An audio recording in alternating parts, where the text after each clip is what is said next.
जिसका कोई वर्तमान ना हो, केवल अतीत ही हो, वही भूत कहलाता है। अतीत में अटका आत्मा भूत बन जाता है। जीवन ना अतीत है और न भविष्य, वह सदा वर्तमान है। जो वर्तमान में रहता है वह मुक्ति की ओर कदम बढ़ाता है। आगे बढ़ने से पहले स्वागत है आपका हमारे YouTube channel mysterious and knowledge TV में। अगर आप हमारे चैनल पर नए हैं तो चैनल को सब्सक्राइब कर बेल आइकन को ऑन कर लें। आप हमें फेसबुक और इंस्टाग्राम पर भी फॉलो कर सकते हैं, लिंक आपको डिस्क्रिप्शन में मिल जाएगा।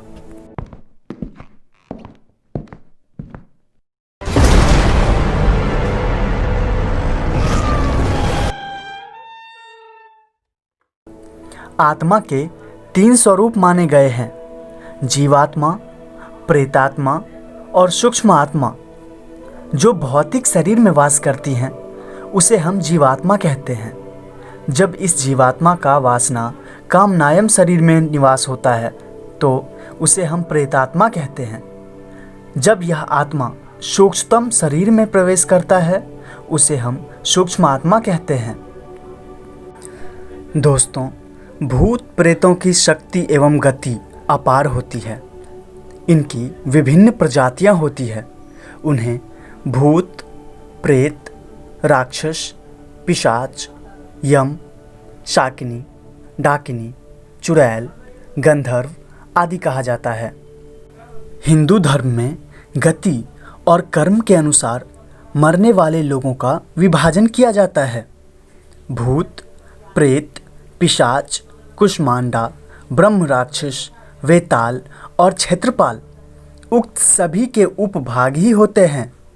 आयुर्वेद के अनुसार 18 प्रकार के प्रेत होते हैं।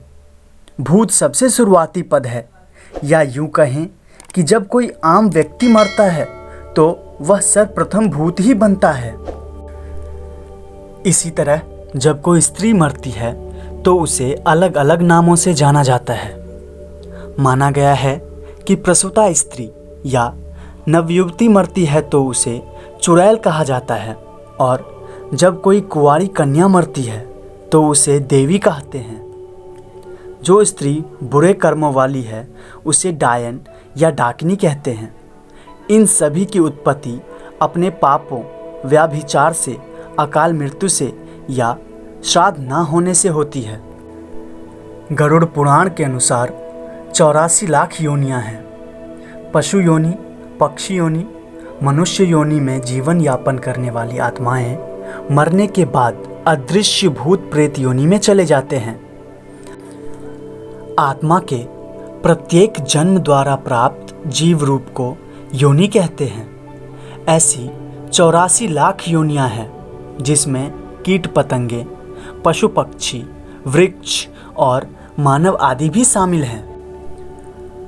प्रेत योनि में जाने वाले लोग अदृश्य और बलवान हो जाते हैं, लेकिन सभी मरने वाले इस योनि में नहीं जाते हैं, और सभी मरने वाले अदृश्य तो होते ही हैं लेकिन बलवान नहीं होते।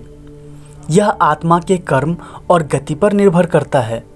बहुत से भूत या प्रेत योनि में जाकर पुनः गर्भ निर्धारण कर मानव बन जाते हैं। पितृपक्ष में हिंदू अपने पितरों का तर्पण करते हैं। इससे सिद्ध होता है कि पितरों का अस्तित्व आत्मा अथवा भूत प्रेत के रूप में होता है। गरुड़ पुराण में भूत प्रेतों के विषय में विस्तृत वर्णन मिलता है।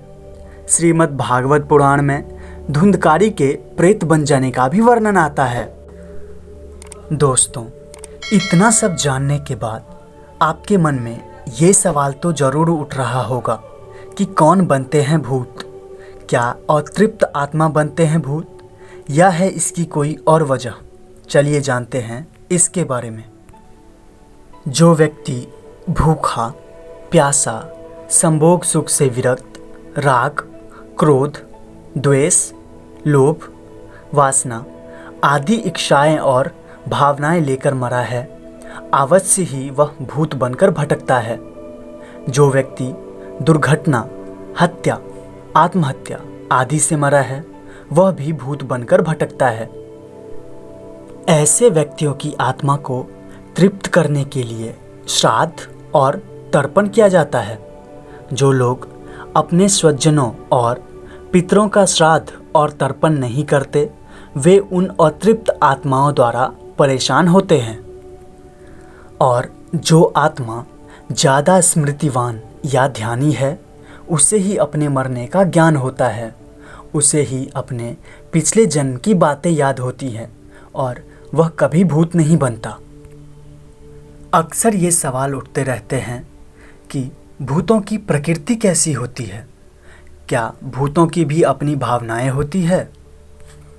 तो चलिए जानते हैं इसके बारे में। दोस्तों, भूतों को खाने की इच्छा अधिक रहती है, इन्हें प्यास भी अधिक लगती है, लेकिन तृप्ति नहीं मिल पाती। ये बहुत ही दुखी और चिड़चिड़े होते हैं।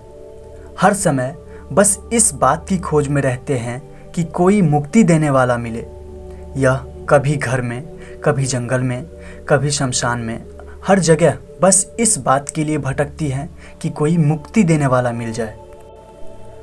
भूतों की स्थिति ज़्यादा शोर, उजाला और मंत्र उच्चारण से यह दूर रहते हैं, इसीलिए इन्हें कृष्ण पक्ष ज़्यादा पसंद है और तेरस, चौदस तथा अमावस्या को यह मजबूत स्थिति में रहकर सक्रिय रहते हैं। भूत प्रेत प्रायः उन स्थानों में दृष्टिगत होते हैं जिन स्थानों में मृतक या उनके अपने जीवन काल में ज़्यादा संबंध रहता है, जो एकांत में स्थित है या जो बहुत दिनों से खाली पड़े हुए हैं। बहुत दिनों से खाली पड़े घर या बंगले में भी भूतों का वास होता है। दोस्तों, अब तो आप जान ही गए होंगे कि कौन भूत बनता है और भूतों की प्रकृति कैसी होती है। अगर हमारा ये वीडियो आपको पसंद आए तो हमें कमेंट करके ज़रूर बताएं, ताकि अगले संडे हम इसका दूसरा पार्ट भी लेकर आएं। आज के लिए बस इतना ही।